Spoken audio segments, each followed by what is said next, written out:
a tale of religious fanaticism, economic desperation, and mass violence.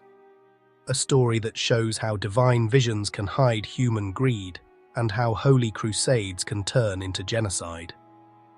This is the story of 1320 in France and Spain, when a teenage shepherd's so-called divine encounter set off a movement that would massacre hundreds of Jews across 120 communities.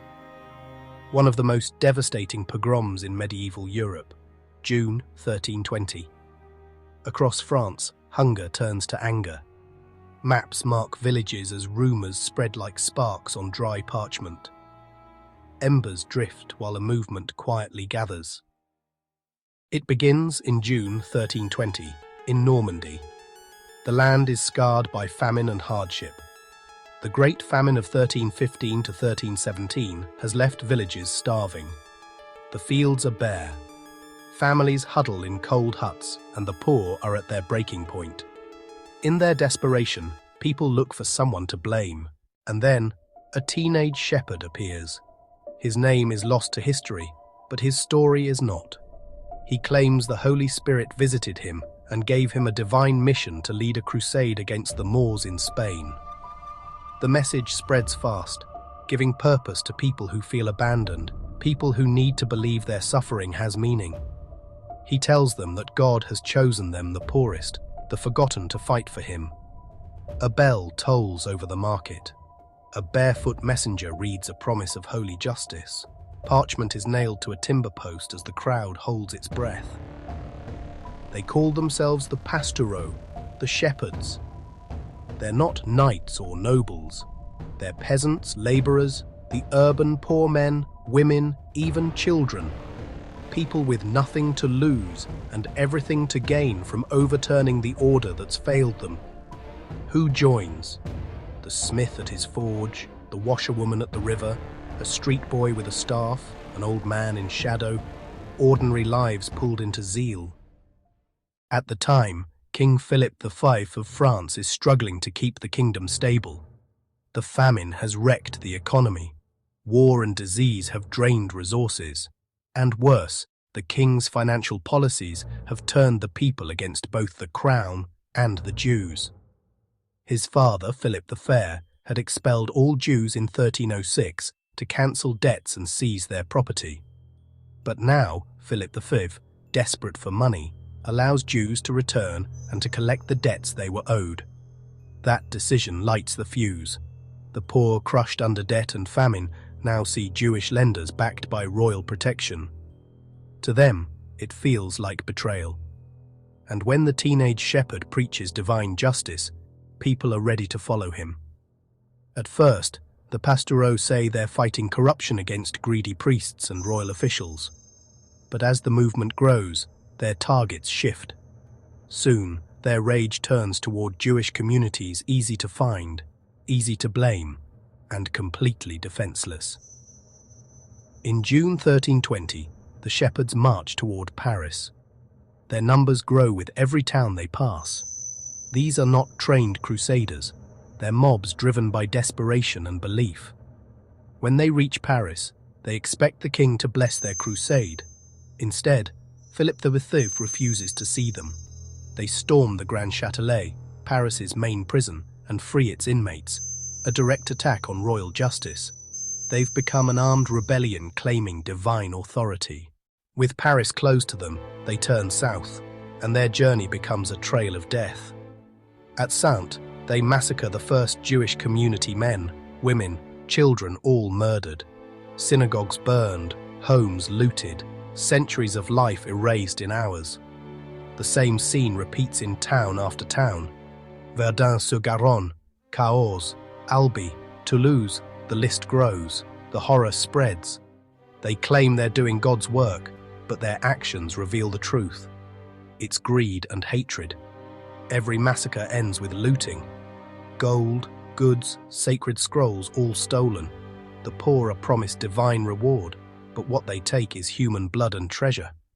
The Jews of France are caught in an impossible trap. They live under royal protection, but that same protection makes them targets.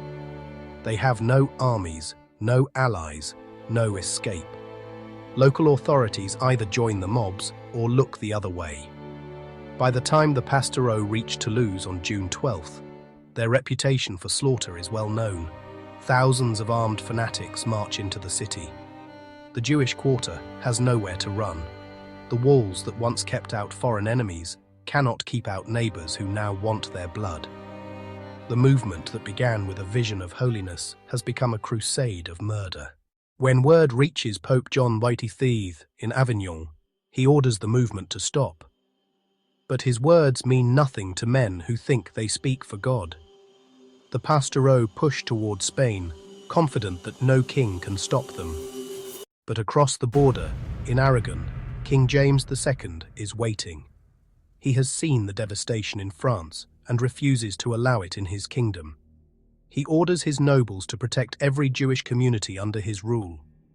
He warns the Pastoureaux not to enter, but they do anyway.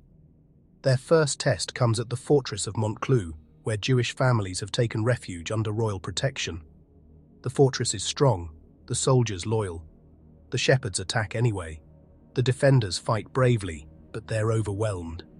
The fortress falls. Over 300 Jews are massacred. It becomes the single bloodiest event of the entire crusade. But that massacre seals their fate. King James II sends his son Alfonso with a royal army to destroy them. Alfonso doesn't fight them head-on. He hunts them down in smaller groups, crushing them one by one.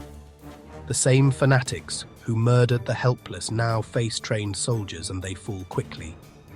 Within weeks, the so-called crusade collapses. Survivors flee into forests, hiding like thieves. Those caught are executed. Royal authority is restored. The contrast between France and Aragon could not be clearer. In France, weak kings and corrupt officials let genocide happen. In Aragon, one strong ruler stops it in weeks. King James doesn't stop there. He orders that Jewish survivors be helped, their property restored, their lives rebuilt.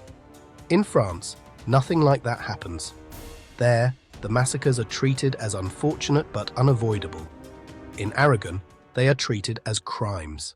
By 1321, King Philip V finally realizes what his inaction caused. He finds every French town that participated in the massacres. Whole regions are punished. The irony is brutal.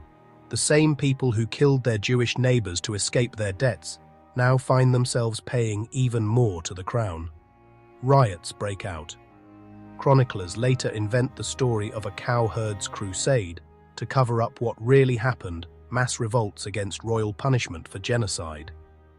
When it's over, 120 Jewish communities are gone. Centuries of culture, knowledge, and tradition gone. Entire families, libraries, and synagogues erased from history. What medieval France lost in that year cannot be measured.